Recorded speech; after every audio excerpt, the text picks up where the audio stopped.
Bonsoir à tous. On se retrouve dans notre émission Un quart d'heure avec un candidat, toujours avec Patrice Vergrit, qu'on a reçu tout à l'heure à 13h avec Ahmed Kara du Phare Dunkerquois Journal des Flandres. Messieurs, rebonjour et en l'occurrence bonsoir. Bonsoir. Bonsoir. Alors, on a parlé transport, cadre de vie, fiscalité tout à l'heure. Maintenant, on va parler sécurité, rythme scolaire et du sport. La sécurité, vous faites partie, Patrice Vergrit, des candidats à la mairie de Dunkerque qui prônent également la vidéosurveillance, la vidéoprotection. Vous voulez faire quoi exactement ?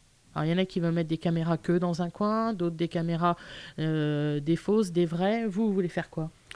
Je vais d'abord situer notre réflexion sur la vidéoprotection dans une dimension sécurité au sens large du terme, parce qu'il faut comprendre justement comment ça se situe. Notre première priorité sur la sécurité, c'est le doublement des effectifs de la police municipale, ceux qui sont sur le terrain, pour avoir une police municipale opérationnelle 24 heures sur 24, 7 jours sur 7. Tout simplement parce que le soir aussi, il y a des conflits de voisinage, il y a des troubles à l'ordre public, en général liés à l'ivresse, et qu'il faut le traiter d'abord par de l'humain. Et ça, vous le financez avec ce dont on parlait à midi avec par des redéploiements de personnel à l'intérieur des effectifs de la ville de Dunkerque. Dans la ville de Dunkerque, il y aura un certain nombre de départs en retraite dans certains services. Nous estimons qu'on va faire évoluer le service public à la baisse dans un certain nombre de services et à la hausse dans d'autres. Ça s'appelle des priorités. Ça s'appelle se définir des priorités au niveau du recrutement du personnel. Donc on ne baisse pas forcément la masse salariale de la municipalité, mais au lieu de remplacer, je dis n'importe quoi, au secrétariat, on embauche. Voilà, c'est du redéploiement de personnel interne. C'est très classique. Je veux dire, un maire définit ses priorités. C'est pour ça qu'on ne le fait pas du jour au lendemain. On ne va pas passer du jour au lendemain à une police municipale opérationnelle 24 heures sur 24. Ça mettra du temps. On le fera sur 3 ans, 3-4 ans. Et puis, on aura à terme notre police municipale opérationnelle. Donc du 24-24, 7 jours sur 7. 24-24, 7 jours sur 7, parce que les problèmes, c'est 24-24, 7 jours sur 7. Avec des gens sur le terrain. Et parce que la police nationale, aujourd'hui, qui a une baisse d'effectifs qui est dangereuse, en tout cas, moi je m'en plains, aujourd'hui se désengage d'un certain nombre de missions de proximité qui sont pourtant essentielles parce que, vous savez, j'ai fait du porte-à-porte dans le quartier de Saint-Gué. Un habitant m'a dit... Moi, je suis embêté tous les soirs à 23h30 par un certain nombre de personnes qui sont ivres devant chez moi. C'était légitime. Il a appelé la police nationale. La police nationale n'est pas venue. Il appelle la police municipale qui lui répond « Nous, on arrête à 18h ». Vous trouvez que c'est une réponse de la République aujourd'hui ? Moi, maire, je souhaite qu'on réagisse différemment et qu'on apporte une réponse à cet habitant. Donc ça, c'est notre première priorité. Et vous mettez en place un travail de coopération entre la police municipale et la police nationale, parce que le risque, c'est que la police municipale gère le tapage nocturne, les conflits de voisinage. Bien sûr qu'il faut une coopération entre la police nationale et la police municipale. C'est ce que j'ai toujours marqué dans mon programme. Mais bien sûr, ça doit se faire intelligemment entre les deux. Je ne veux pas dire que les coopérations sont mauvaises aujourd'hui, en plus. Donc ça, c'est... sont peut-être pas optimales, par contre. Voilà, non, mais on peut améliorer les choses. Et nous, on apportera des moyens complémentaires. Et la police nationale, justement, pourra aller sur un certain nombre de missions prioritaires. Nous, on ne va pas s'occuper du grand banditisme. Là, laissons la police nationale. Vous êtes plus, en fin de compte, sur de l'humain que sur des machines ? Alors voilà, d'abord l'humain, c'est ce que je voulais vous dire. Et j'arrive à la vidéoprotection. Il se trouve que l'humain a aussi ses limites. Et il y a des espaces à Dunkerque. Je pense à la digue, par exemple. Il y a des espaces où, effectivement, vous avez beau doubler les effectifs de la police municipale pour la passer 24 heures sur 24, 7 jours sur 7, vous n'arriverez pas à répondre aux problèmes. Vous n'y arriverez pas. Donc, à un moment donné, la vidéoprotection ne doit pas être un tabou. Vous avez vu, effectivement, j'emploie le mot vidéoprotection. Vidéoprotection parce qu'on est là pour protéger les Dunkerquois. On n'est pas là pour les surveiller. Donc, ce ne sera pas forcément des caméras 24 heures sur 24, 7 jours sur 7, parce qu'il y a des créneaux. Il y a des créneaux où il n'y a pas besoin de mettre la caméra l'après-midi. Laissons vivre les Dunkerquois. Voilà. Par contre, au moment où on saura que c'est dangereux, à ce moment-là, les caméras fonctionneront. Et on parlait de partenariat avec la police nationale. C'est en partenariat avec la police nationale qu'on définira s'il y a un agent derrière la caméra ou s'il n'y en a pas. Voilà. Donc c'est un programme qui n'est pas totalement établi, mais qui va être en évolution, qui va s'adapter si demain vous prenez les commandes de la mairie. Mais bien sûr, parce que les lieux délictuels aussi ils vont bouger. Donc de toute façon, il faudrait être en permanence. Vous les connaissez pas en mobilité. Là Aujourd'hui, Aujourd'hui, on sait par exemple que sur la digue, peut-être le secteur du casino également, il faudra sans doute installer des caméras. Mais là, je souhaite un partenariat avec la police nationale, parce que finalement, c'est aussi pour aider la police nationale. Donc là, on va définir ensemble, police nationale et ville, les endroits où il faut mettre des caméras et les modalités de suivi. Est-ce qu'il y a quelqu'un derrière ou est-ce qu'il n'y a pas Est-ce que c'est juste de l'enregistrement pour l'élucidation? Voilà, il y a les deux techniques qui existent aujourd'hui. Je tiens à préciser une chose aussi, il faut que les Dunkerquois le sachent. Après 11h du soir, les policiers municipaux, ce seront des brigades canines. Voilà. J'insiste, le policier municipal doit être protégé, et donc ce seront des briquettes canin. Voilà. Néanmoins, et j'en terminerai là-dessus pour cette thématique, est-ce que vous avez vraiment le sentiment, est-ce qu'il y a un sentiment d'insécurité plus que des problèmes de sécurité grandissants? Dire les chiffres de la délinquance, ils n'explosent pas non plus à Dunkerque. Mais c'est pour ça que c'est pas Chicago. Tout à l'heure, je vous ai parlé de choses très concrètes. Je vous ai parlé de conflits de voisinage. Je vous ai parlé d'ivresse de voirie publique. Je vous ai parlé de troubles à l'ordre public. Aujourd'hui, mon objectif, c'est pas de parler de la sécurité, grand banditisme, machin, etc. Ce que je vous dis simplement, c'est qu'il y a une véritable demande dans la population pour le traitement de ces problèmes-là. Je l'ai eu de nombreuses fois dans mes rencontres avec les habitants. De nombreuses fois. De nombreuses fois, des habitants m'ont dit, voilà, aujourd'hui, moi, à 11h30 du soir, je n'ai personne, je n'ai pas d'interlocuteur. J'appelle la police nationale, je sais qu'ils ne peuvent pas venir pour ce type de problème. J'appelle la police municipale, il n'y a personne. Je fais quoi en tant que maire? Quoi? Je réagis pas et on renvoie, la République ne vous aide pas. Non, moi, maire, je ne veux pas accepter ça. Moi, un Dunkerquois qui, à un moment donné, se sent en fragilité, qui se sent menacé, je réponds. Ce sont effectivement en général des conflits de voisinage et des troubles à l'ordre public. Mais c'est la responsabilité d'un maire de l'assumer. Arrêtons de dire, je finis juste là-dessus, arrêtons de dire un jour la police nationale va remettre des effectifs pour faire ça. C'est faux. C'est faux. Donc maintenant, c'est au maire d'assumer cette responsabilité. On change de thématique. Patrice Vergrit, candidat à Dunkerque. Les rythmes scolaires. Ça va toucher un peu plus de... Avec Saint-Paul et Fort-Mardic, presque 5, 6, 7 000 gamins. Qu'est-ce que vous comptez faire? Comment vous voulez orienter ça? Alors d'abord, je ne vais pas discuter de l'opportunité de la mesure qui relève des élections législatives ou présidentielles. Je vais parler de son implication à Dunkerque. Oui, et puis bon, on verra bien la suite.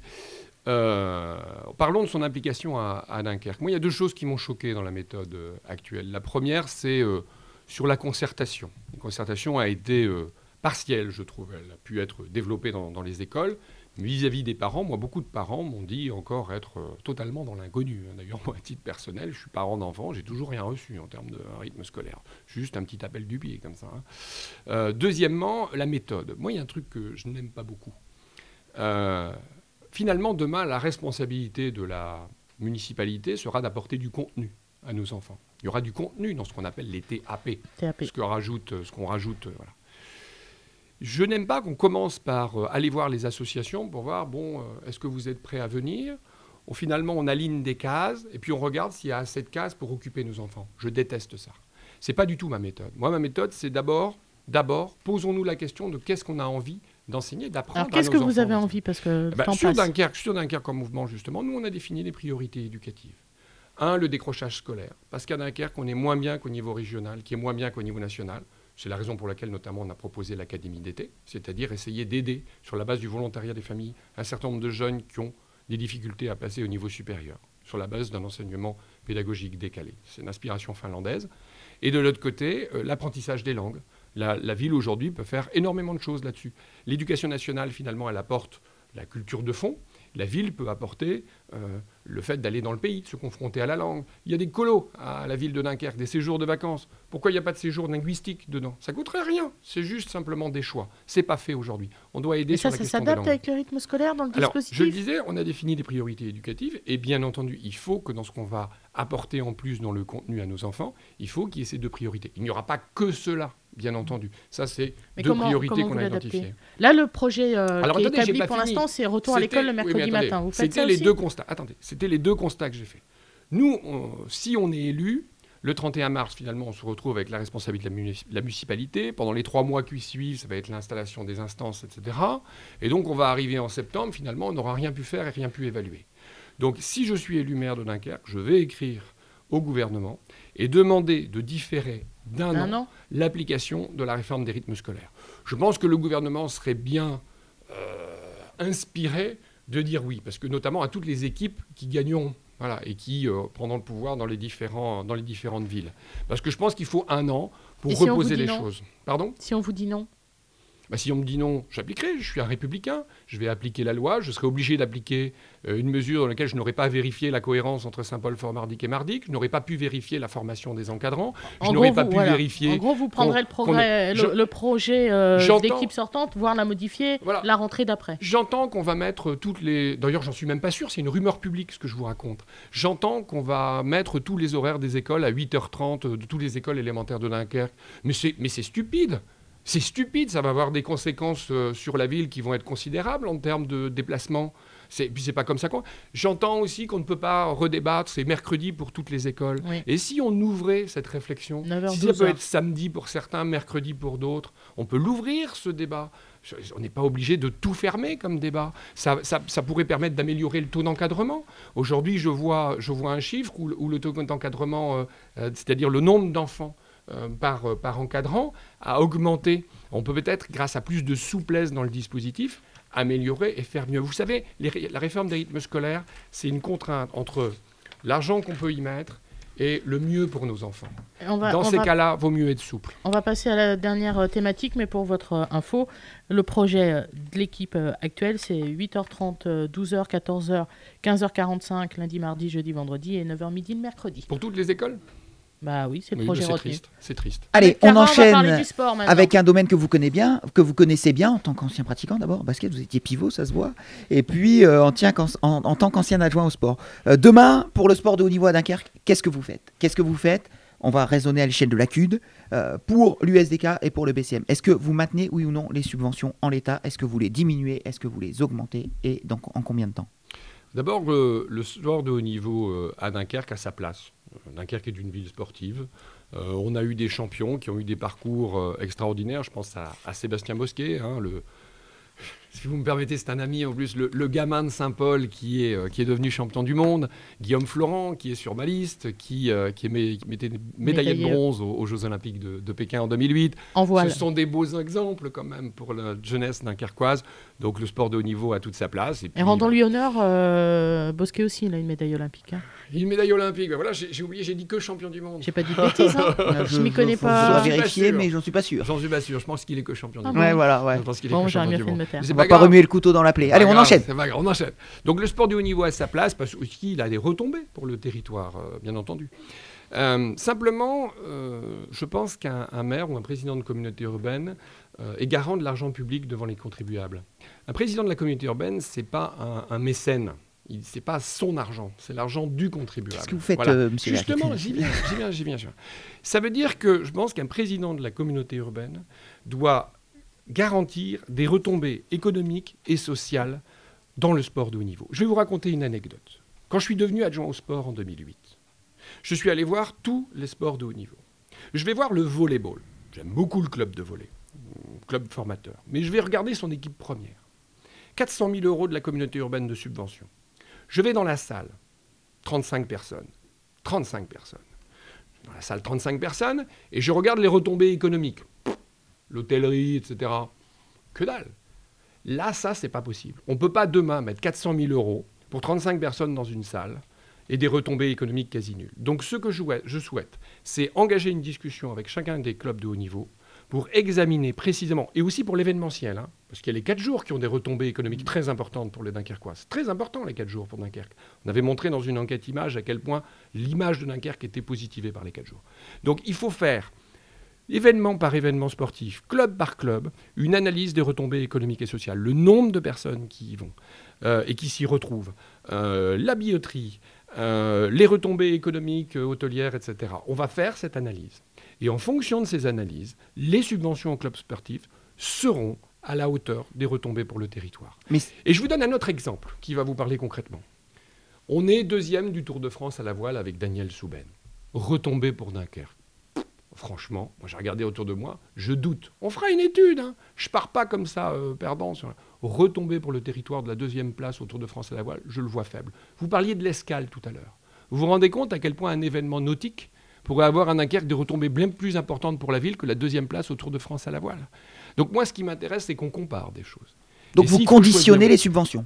Je conditionne les subventions aux retombées réelles pour le contribuable. Quand on met 1 € dans un club, il faut qu'il y ait pour 1 € de retombées économiques et sociales. et éducative aussi. L'éducation, c'est important par le sport. Voilà. Donc, je veux une évaluation précise. Et donc, pour revenir dans l'exemple, j'attends de voir l'évaluation qu'on fera sur le Tour de France à la voile. Mais comme ça, un peu comme ça, au pif, j'ai bien l'impression que je vais choisir un événement nautique plutôt que la 2e place du Tour de France à la voile, parce que je pense que les Dunkerquois qui ont vu l'escale voient à quel point il y a plus de potentiel là pour la ville, pour l'économie, les commerces, etc., que dans la 2e place du Tour de France à la voile. Voilà un exemple concret. Question subsidiaire, puisqu'on a... La dernière question, c'est... ce midi, on parlait du fait que vous étiez un peu... nous, on considérait le porte-drapeau des anti-delbaristes. Si demain, vous êtes maire de Dunkerque, est-ce que vous faites une chasse aux sorcières ? Bien sûr que non. Les gens compétents ont toute raison de rester à la place où ils sont. Les gens compétents. Moi, vous savez... Et ceux qui ne le sont pas, j'ai un principe de base. J'ai un principe de base. Il y a les cabinets politiques. C'est un poste politique. Ils doivent démissionner. Le maire est battu. Ils doivent démissionner. Ils reçoivent des primes pour ça. Ils doivent démissionner. C'est normal. Les chargés de mission contractuels qui ne travaillent pas, pas les garder. Et puis, il y a dans les services... Pour moi, je vais distinguer 2 catégories. Il y a les 25 hauts cadres de la mairie. Je pense que le maire doit avoir une responsabilité dans leur choix. Et puis, il y a les 1575 autres agents. Là, pour moi, je pense que le politique doit sortir du recrutement des agents publics. Et donc, j'ai discuté avec les syndicats. Et je vais, en discussion avec les syndicats, nous allons mettre en place une procédure de recrutement de ces 1575 agents publics où le politique sera en dehors. On arrêtera avec le politburo qui vérifie l'appartenance politique des employés municipaux. Merci beaucoup, Patrice Vergrit, d'être venu à notre micro. Merci, Ahmed. Demain, ce sera notre dernier rendez-vous, tout du moins avec un candidat. On vous dira la surprise pour vendredi. Et ce sera Michel Delbar, le maire sortant.